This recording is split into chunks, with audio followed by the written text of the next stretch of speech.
Carl Jung said, "Awaken and shine your light for others to follow. The privilege of a lifetime is to become who you truly are." This is an invitation to move differently in the world, to operate from a place of deep knowing and alignment. I'm Adrienne McDonald, and welcome to the Source Code Podcast. Let's dive in.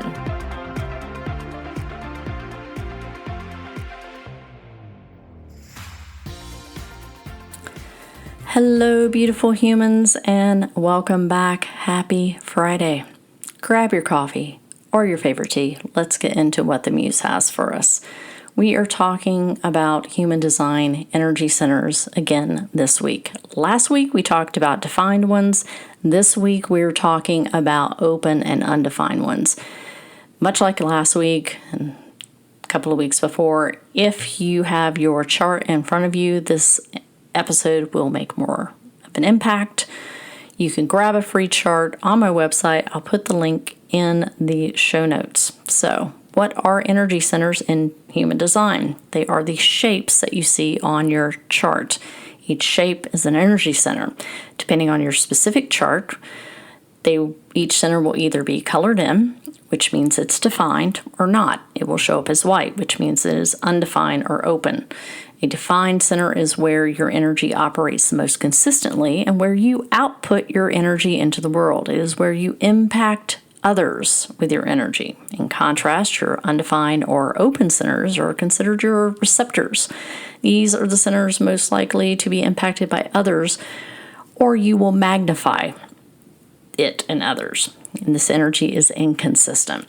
So today I want to focus on your undefined and open centers. Well, first up, what's the difference between an undefined and open? An undefined center is going to have defined gates in it, meaning that some of the numbers in the center will be colored in. And open means everything's white. If you have a pure open center, you're more open to all the possibilities of that particular center versus having a gate sort of pull focus there. Now, as I've said, this is a very complex system, and I want to break things down in a more digestible, practical way so that you can contemplate it, integrate it, embody it, because that is how it becomes a powerful tool, and that is how you get the results that you're looking for. Taking in this knowledge, it's fascinating, but it really doesn't do much. You gotta play with it. You gotta experiment it. So make sure that you've gone back to listen to the last several episodes if you haven't, because I'm breaking down the fundamentals. So let's get to the specific centers. On your chart, the bottom square is root. The next square up is sacral. To the right, the triangle on its side, that is the emotional center. The triangle on the left, that is the spleen center. The small triangle above the emotional center is the ego center. The square on its side above the sacral is the identity center, or sometimes called the G center. The next square up is the throat. The upside down triangle above that is the mind center, or sometimes called the Aja center. And then the right side triangle at the top is called the head center. Now, as I've said before, it's not good or bad if you have these centers colored in or not. And when I talk about moving differently in the world, operating optimally, I'm talking about how to tap in and embody the optimal state of these energy centers, because each one has their shadow frequency and their optimal frequency, right? Now, the other side of this, if you haven't worked to build awareness around how you best run optimally, you might be operating from the not so great side of these centers and the shadow frequency, if you will. And we're all human, and life happens. And the work is to be able to have the awareness around yourself that when you are not running optimally, that you can shift back into an optimal state. Now, if you have an open or undefined root, the root is all about how we deal with pressure and stress and how we put things in motion.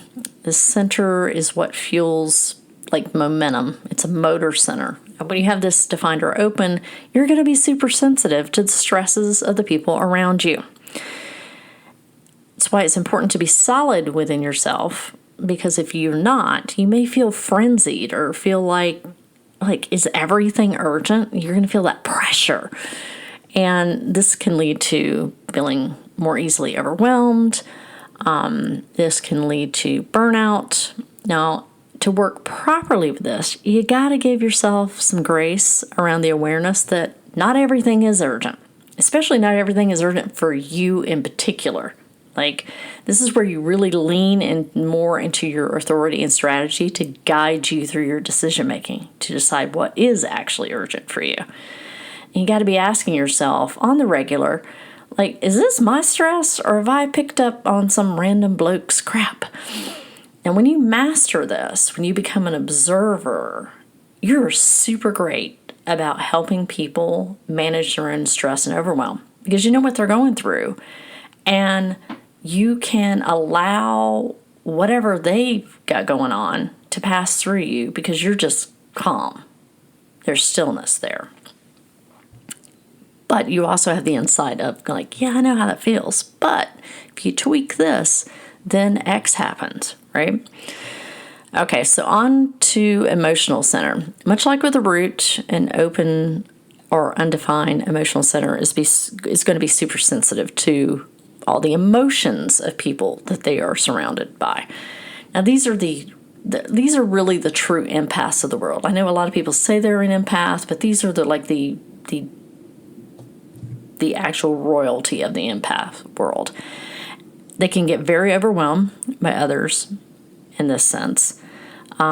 This center is also a motor and an awareness center, so it really does a lot. And boundaries are one of your biggest life lessons if you have this open or undefined, because they are not a nice to have, they are critical.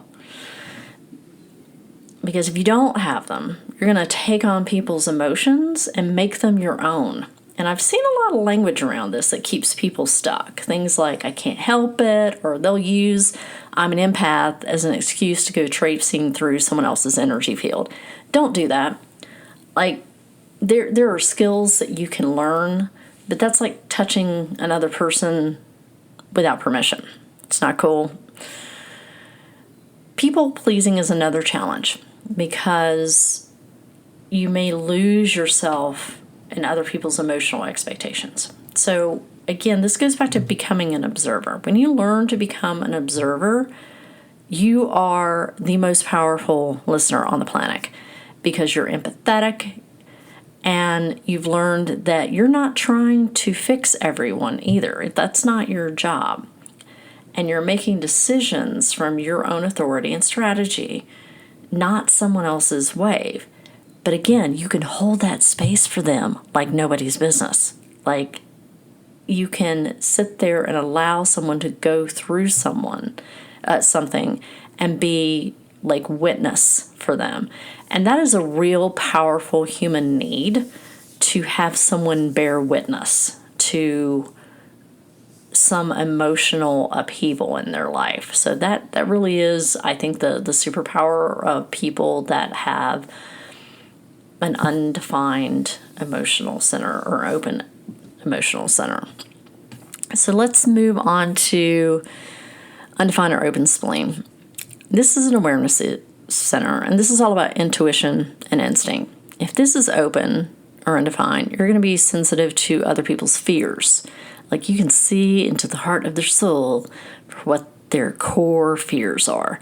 And much like an emotional center, if you're not careful, you can take these on as your own. So again, learning healthy boundaries is your friend and is critical. Now, people with this open, undefined centers, if they're not running optimally, then they tend to want to have things to say the same. They don't want to rock the boat. It's like, okay, it's pretty good now, so let's stick with it. This is known to me, so let's stick with it. When they master this, they become much more comfortable with uncertainty. They're more open to change, to risk-taking, so they can see more opportunity. And they do that by, again, trusting their strategy and their authority and their type. And this is true with all the centers. Like when you really want to dial in to running optimally, you're going back to your type, your strategy, and your authority. Those are the core basics. These people also have incredible insight into others' well-being. Like, are you doing okay? If someone says fine, these people are the first to know. Yeah, no, you're not. No, you're not. And they can hold space for that. So let's move on to sacral. Sacral is a motor center. It's all about our creative stuff, our drive, our energy. I think last week I called it the power plant. If this center is defined or open, your energy ebbs and flows. It comes in bursts. One of the biggest lessons that you are here to learn is you aren't lazy. You work in bursts. And when people don't realize this, it can lead to faster burnout, to sickness, feeling shame and guilt because our world worships at the altar of productivity. It's key to figuring out your own energy cycle and working with it, because you are going to be stunned at how much you can accomplish in such a short period of time. You got to embrace delegating. You don't have to do everything. What feels good to you? Learn how to take a step back, take a break. Know what replenishes you, what puts more water back into that wellspring. You are not meant for the hustle life. Look at your environment, okay? Trust your authority. Do not succumb to other people's pressure for productivity. And I think this is really, really important to learn. I think that when people operate in this optimal state, they give others permission to take a break. Like even generators, which I'm a generator, I've got to define sacral. We also need to take breaks. It just looks different for us. But when you have societal pressure as productivity is like the end all be all, that's where, like collectively as a human species, we're just not doing ourselves any favors there. People with an undefined sacral really can lead the example here. Really lead the example. That they're designed to be the work-life balance people, like in their highest state, as like leading the charge there. So onwards to ego. Ego is a motor center, a make stuff happen center. When this center is open or undefined, your sense of willpower, your sense of motivation, it ebbs and flows. You're not going to be one of those that can power through things with sheer force of will. That's okay. And you'll probably find that your feelings of self-worth, self-esteem, they oscillate a little bit more than people with a defined ego. Insecurity lives here. In reality, you're not here to prove anything. I feel like the quest to do one more thing lives here. If I had another certification, if I had another degree, if I take this latest course, then I'll be enough. And I've had a lot of this in my life. I have an undefined ego, and I have a walls full of certifications. The key is to learn how to ride the wave. You got to learn that you can't force anything. You surrender to the current, so to speak. You got to lean into your authority and your strategy to make decisions. And you got to be mindful of what you commit to. Because when you commit to things, the sort of like, yeah, I can do that, to sort of prove, like that prove it energy, that is a red flag of something that you do not need to be involved with. Now, on the plus side, these people also have a great bullshit detector about other people. They can tell when someone's puffing up and faking it. Like, you cannot fake it and make it with these people. It can't be done. Like, they're just immediately going to pick up on that.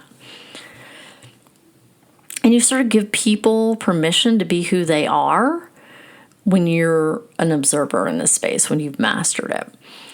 Now, that brings us to the identity or G center. Now, this center is, it's like the sense of self. It's like our direction, our purpose. If you've got an open or undefined center here, you don't really like to be labeled or locked in. You got a sense of flowing. I think think of these people as like the natural shifters of the world, perhaps. Like in the personal development world, there's an obsession level with my purpose. And if you're not like looking at your purpose or knowing your purpose, like there's something wrong with you if you don't have it nailed in a box. These people do not care.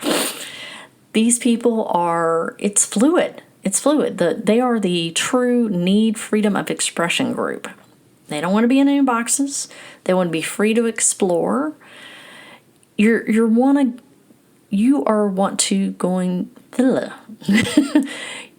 want to move in different directions in your lifetime.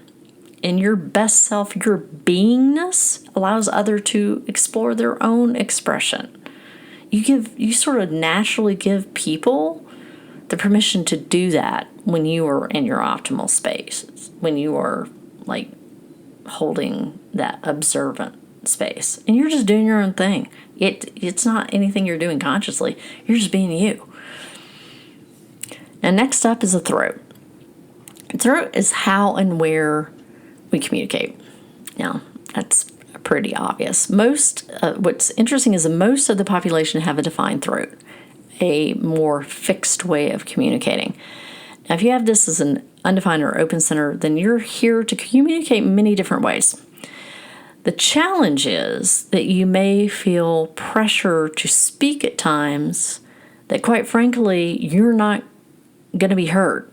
You're just trying to fill some space or be part of the conversation or trying to draw attention to yourself. And the challenge of this center is being patient with timing versus saying something to be saying something. Now, I have a wide open throat. Like, I don't even have an undefined throat. I got an open throat.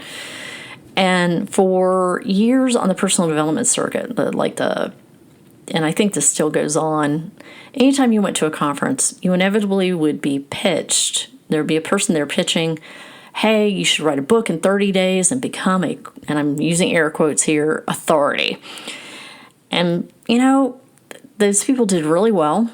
And people would come up and ask, are you going to write a book? And people have asked me outside of conferences, are you going to write a book? And my response was always, I'll write a book when I have something to say, not just to throw something out there. And ironically, I now have something to say, so my book is coming out this year. But you really have to be super, super comfortable with silence with this one. And I've worked really hard with that, because when you do say something, your words will carry more weight if you are in a place with the right people at the right time, if people are willing to hear it. And people with this center open or undefined have a real gift with helping others find their own voice and enabling them to be fully expressed in it. So then we have the mind, or also called the Anja. And this is where we process information. If this center is open or undefined, you tend to see things with a lot of different perspectives. It's an awareness center. It's where we make sense of things, right? And you're going to have to be getting really comfortable with uncertainty, because you will always, always, always be intaking information with yet another perspective. There's not a fixed endpoint for you. And if you're not comfortable with uncertainty, that can be sometimes unsettling, particularly if you've got a crisis going on. So you may feel pressure to express an opinion, even though no one really wants to hear it. And also, welcome to the reality of overgathering information. And I go back to one of my favorite movie quotes of all time, Doctor Strange, where he says, well, that doesn't make sense. And the Ancient One says, not everything does, not everything has to. And I also feel like, these are where our debate team, like the people that were really good at debate, were like in this space. They had this undefined mind or open mind. But I also feel like that they were the people on the debate team that never felt like that they were prepared enough. So Now, when you're running in your optimal state, you can relax into the fact that you're not going to know everything and really, really, really, truly embrace your curiosity, because that is your superpower. You are especially great at helping others see things in ways they've never even considered. And I have an undefined mind. And that was one of my superpowers in corporate. When I was in corporate, I was like, okay, well, we can figure this out, because I could always look at things from an angle that a lot of people hadn't considered. And that served me very, very well. However, I've also learned that I need to remember that decisions, like the best decisions, the best way to make decisions, I should say, those decisions are made in the body, trusting that authority, trusting the strategy, trusting the type. That is where the challenge of remembering to use all of me has really, in the human design, has really helped me with that. And alas, we arrive at the head. The head is where we find inspiration. And when this is open or undefined, well, hello, seekers, my fellow seekers. We are constantly receiving, which can be extremely distracting, to be frank. And you maybe feel like you're pulled in many directions, because you're getting hit everywhere. You're like, oh man, you're easily inspired. But you really need to lean into your full chart to really know how to pursue what's really for you. And it's going to help you prioritize too.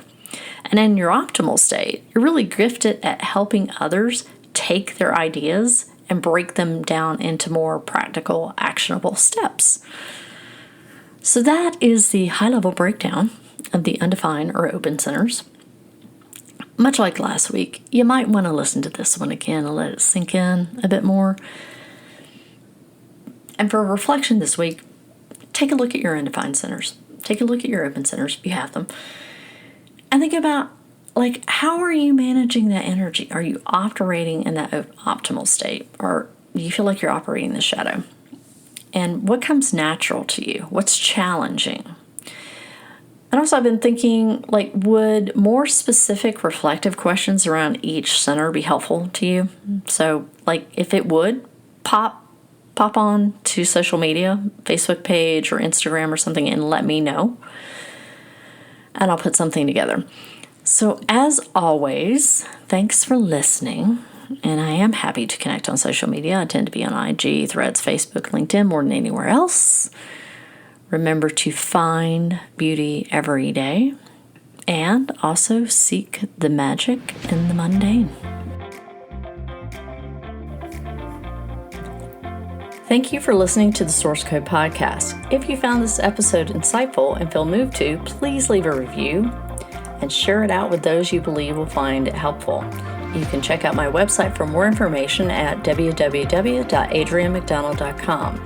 And for more of my more regular musings, connect with me on Facebook, Instagram, Threads, and LinkedIn. I hope you have a beautiful week.